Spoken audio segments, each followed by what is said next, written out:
అప్పుడు దేవుడు యెహోవా ఆదామును గాఢ నిద్ర కలుగజేసి అతడు నిద్రించున్నప్పుడు తన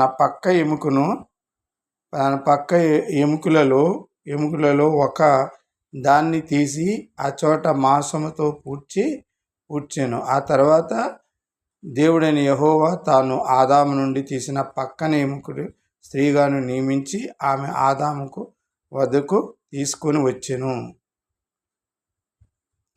వచ్చెను.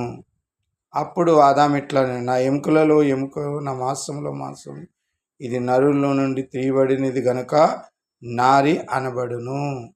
కాబట్టి ఆదాముకు భార్య ఎక్కడి నుంచి వచ్చిందండి? పక్కటి ఎముక నుంచి దేవుడు తయారు చేశాడు. బైబిల్లో ఎంత అద్భుత వచనాలు ఉన్నావండి. ఆదికాండం 2వ అధ్యాయము 21, 22, 23. ఈ సత్యాన్ని గ్రహించండి, బైబిల్ చదవండి. ఓకేనా?